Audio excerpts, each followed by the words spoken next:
नमस्कार, आप देख रहे हैं जलको शेखावटी और मैं हूं आपके साथ भव्या जैन। महिला को नहीं मिला न्याय, पुलिस अधीक्षक एवं पुलिस महानिरीक्षक से भी लगाई गुहार। निमका थाना से बड़ी खबर। पाटन थानांतर्गत रायपुर मोड़ कुड़ेलिया की ठाणी निवासी सुनीता पत्नी प्रहलाद सैनी ने सरकार से गुहार लगाई है कि मुझे न्याय दिलाया जाए। गौरतलब है कि यह वही पाटन थाना है जिसमें अनेक महिलाओं व कमजोरों के साथ अन्याय हुआ है।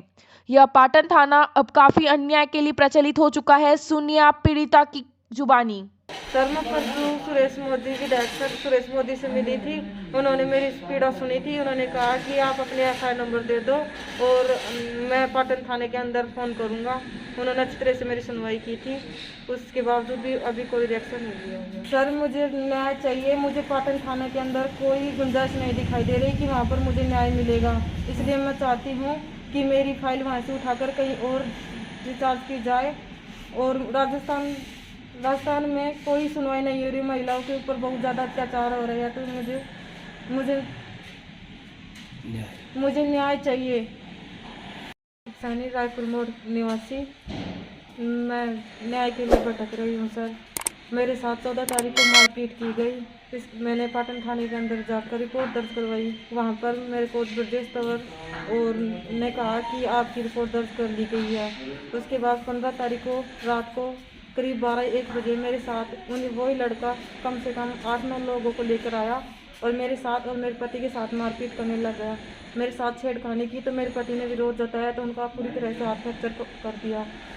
उसके बाद उनका हाथ फ्रैक्चर हो चुका है पूरी तरह से। मेरे सर में चोट आई है। उनके पास धारदार हथियार है और मेरे पाँव में चोट आई थी। सर झगड़े में मेरे और मेरे पति को बहुत गहरी चोट आई थी। तो मेरा तो मेडिकल करवा लिया था, जबकि मेरा पति पूरी तरह से हाथ फ्रैक्चर था मेरे पति का। उन्होंने 1 महीने के बाद मेडिकल करवाया। तब तक उनके सारे साक्ष्य खत्म हो चुके थे।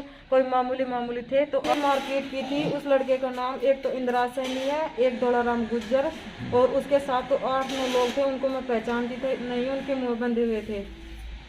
फिर मैंने 16 तारीख को दोबारा से रिपोर्ट दर्ज करवाई। उसके 3 दिन बाद मुझे एफआईआर दी गई और मेरे को कहा कि आपकी रिपोर्ट दर्ज कर ली गई है। मेरी कोई सुनवाई नहीं हुई। वहाँ पर पुलिस के पास जाने के बाद मेरे साथ दोबारा से मारपीट की गई है।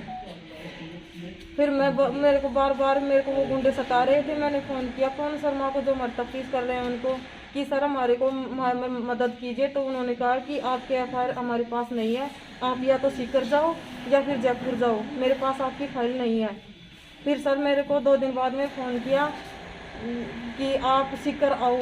तो मैंने कहा कि सर मैं अकेले नहीं आ सकती। तो मेरे को कहा कि आप अकेली आ जाओ, आपको क्या डर लगता है। मैं वहाँ पर चली गई। दूसरे पक्ष के लोगों को भी उन्होंने बुला लिया। मेरे को पता नहीं था कि ये इनको भी बुला रहा है। वो उनके साथ सामने दुकान पर बैठे बैठे चाय पी रहे थे। मैंने देख लिया था कि ये इनको भी बुलाया है। उनके साथ पूरे गवाह भी थे और सबूत भी थे, जबकि मेरे पास कुछ भी नहीं था। मैं तो सिर्फ एक सीधी सिंपल होके गई थी। मेरे को नहीं पता था। मेरे को तो कहा गया कि आपकी फाइल की जाँच की जाएगी। एसपी साहब के पास मेरे को वहाँ पर पेश किया गया। तो वहाँ पर जो मुजरिम था उसकी भी सुनवाई हुई और उसके साथ पवन शर्मा ने उनके सारे बयान दिए, बल्कि उनकी बोल रहा था, मेरी कोई सुनवाई नहीं हुई। फिर एसपी साहब को मैंने बोलने की कोशिश की तो एसपी साहब ने कहा कि आप चाहो आपकी भी सुनवाई होगी। लेकिन फिर उनकी सुनवाई करके उन्होंने उनको फाइल वापस पवन शर्मा को ही दे दी। मेरी को वहाँ से निकाल दिया। फिर पवन शर्मा ने कहा कि आप तो भाई लोगों आज से देखा नीमका थाना पत्रकार दीपक शर्मा के साथ यह रिपोर्ट और आगे भी थाना आया की रिपोर्ट दिखाता रहूंगा और यहाँ का मामला उजागर करता रहूंगा। आम जनता का हित में, राजस्थान का हित में। जय हिंद। कहीं पर मुंह दिखाने लायक नहीं रहेगी। तो सर मेरे को लगातार धमकियां दी जा रही है, मेरी मदद कीजिए।